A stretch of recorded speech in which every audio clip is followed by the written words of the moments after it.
Assalamualaikum warahmatullahi wabarakatuh. Halo saudara-saudara.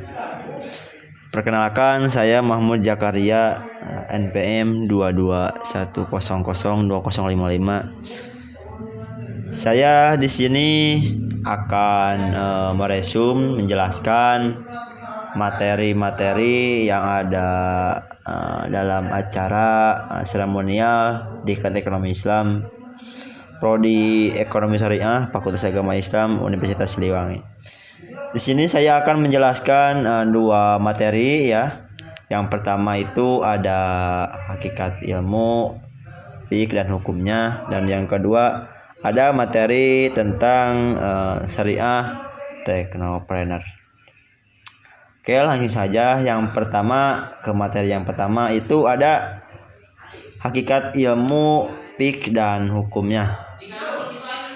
Di sini pematerinya itu ada ya, Ceceng Saiful Milah yang dimoderator oleh Aris Nurul Muiz. Pemateri menuntut ilmu. Menuntut ilmu itu wajib ain. Artinya dalam menuntut ilmu itu tidak bisa kita wakilkan kepada orang lain. Jadi kita harus sendiri yang menuntut, yang mengerjakan, mencari ilmu. Jadi hukumnya itu wajib ain. Dan juga menuntut ilmu itu wajib bagi setiap umat muslim dan muslimat. Jadi bagi umat Islam itu wajib menuntut ilmu, karena ada hadis tolabul ilmi faridatun ala kulli muslimin wa muslimat. Artinya nyupri ilmu itu wajib bagi setiap muslim dan muslimat. Dan selanjutnya, dalam menuntut ilmu tidak wajib mencari semua ilmu, karena apa yang kita ketahui di dunia ini banyak sekali ilmu-ilmu, mulai dari ilmu akhirat, ilmu dunia, itu banyak sekali. Nah, dari banyaknya ilmu yang di dunia ini, kita tidak diwajibkan untuk mencari semua ilmu itu. Jadi tidak wajib hukumnya kita harus mencari ilmu apapun itu, ilmu dunia itu. Jadi kita tidak wajib. Dan juga selanjutnya ilmu hal. Dalam menuntut ilmu kita harus wajib dalam mencari ilmu hal. Apa itu ilmu hal? Ilmu hal itu ilmu tauhid yang diwajibkan bagi setiap muslim. Itu. Oke. Selanjutnya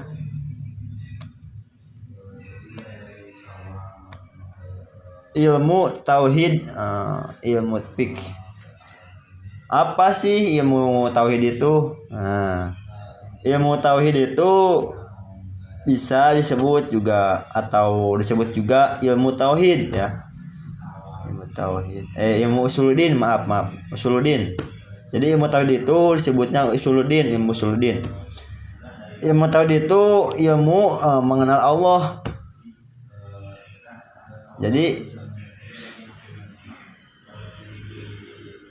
seperti mana lafaz tauhid itu la ilaha illallah. Tiada Tuhan yang wajib kita ibadah itu selain Allah. Jadi sangat perlu ya ilmu tauhid itu. Yang kedua ada fiqh, ilmu fikih atau usul fikih. Nah, usul fikih ini yaitu bekal untuk melakukan ibadah. Artinya cara-cara atau ilmu-ilmu yang berkaitan dengan ibadah. Misalkan ilmu untuk sholat, ilmu untuk sedekah, ilmu untuk dzikir, bagaimana ilmu menjadi sopan santun itu. Nah, ilmu-ilmu yang berkaitan dengan ibadah itu disebut usul fikih. Oke, selanjutnya yaitu niat menuntut ilmu. Dari kita, apapun kita yang ingin kita kerjakan itu harus ada niatnya dulu. Tak lepas kita dalam juga menuntut ilmu itu harus ada niat ya. Nah, di sini niat dalam menuntut ilmu itu adalah wajib. Jadi kita tidak boleh melepaskan niat dalam menuntut ilmu. Artinya harus menanamkan niat ketika mau menuntut ilmu. Tapi niat di sini itu harus dalam hati ya. Harus diucapkan dalam hati, bukan diucapkan pakai lisan atau pakai suara gitu, pakai bibir. Tapi niat di sini itu harus dalam hati. Jadi namanya niat itu bukannya diucapkan, tapi yang dalam hati, niat. Terus niat mencari ridho Allah Subhanahu wa taala, dan juga niat dalam menuntut ilmu itu karena mencari ridho Allah Subhanahu wa taala. Artinya karena Allah gitu. Misalkan kita sekarang ini sedang menuntut ilmu apa. Nah, ilmu yang mau dituntut oleh kita itu harus niat kita mencari ridho Allah Subhanahu wa taala. Dan selanjutnya menuntut ilmu kita itu mengharapkan karena ada pahala akhirat. Bukan kita menuntut ilmu itu karena manusia, karena pujian-pujian dari orang atau bahkan dari mertua ya gitu. Jadi mengharapkan itu tidak lain atau harus kita itu karena mengharapkan pahala akhirat. Selanjutnya niat menuntut ilmu itu ingin menghilangkan kebodohan dari dirinya, dari kita. Kan kita menuntut ilmu itu supaya kita ingin pintar, ingin cerdas. Nah, karena itu kita harus niat dalam hati itu menghilangkan kebodohan. Oke, selanjutnya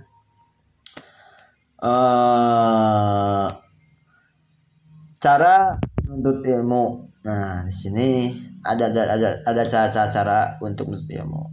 Yang pertama yaitu ada untuk cara menuntut ilmu itu memilih ilmu. Jadi tidak sembarang ilmu yang harus kita tuntut. Yang mana harus kita milih ilmu itu? Yang pertama ilmu yang bagus, ilmu yang dibutuhkan agama, ilmu yang dibutuhkan dalam harta, mendahulukan mencari ilmu tauhid, wajib ilmu yang kuno. Itu ilmu-ilmu yang bagus itu. Yang dibutuhkan agama, misal ilmu ibadah, ilmu sholat, ilmu zakat, ilmu puasa, itu ilmu yang dibutuhkan agama. Yang ilmu dibutuhkan dalam harta, misalkan ilmu zakat, bagaimana kita mengelola itu harta yang baik, sedekah, itu harta yang berkaitan dengan harta. Gitu. Terus mendahulukan mencari ilmu tauhid. Nah, sebelum kita mencari ilmu-ilmu yang lain, ilmu-ilmu yang banyak, kita artian mengawali mencari ilmu itu dengan mencari ilmu tauhid. Artinya mencari ilmu mengenal Allah Subhanahu wa taala.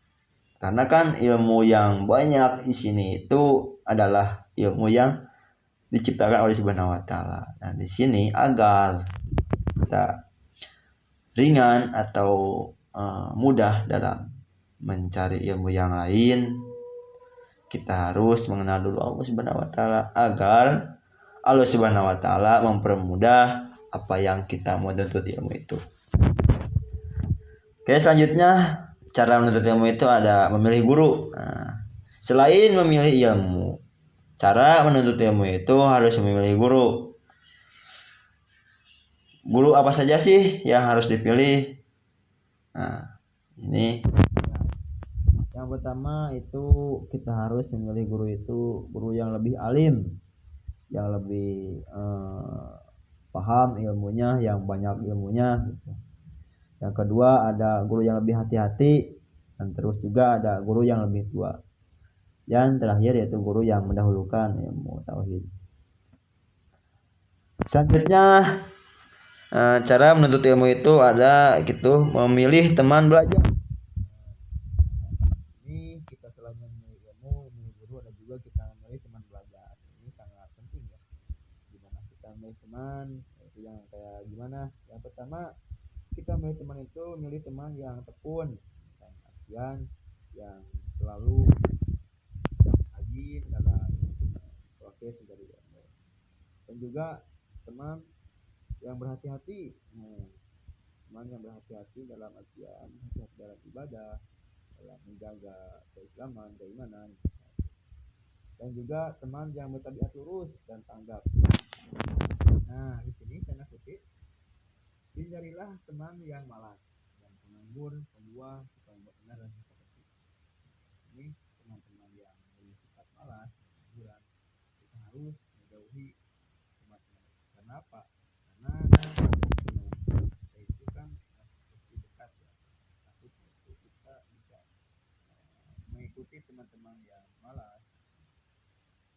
Nah, yang terakhir itu cara menuntut ilmu itu tekun dalam menimba ilmu. Kita dalam tekun.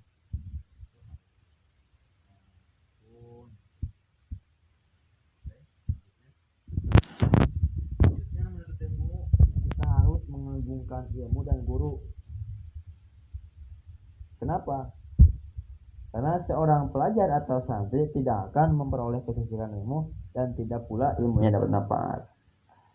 Karena kalau mau kita manfaat ilmu, kita harus mengagungkan ilmunya itu supaya manfaat pada diri kita, supaya bisa diterapkan pada diri kita.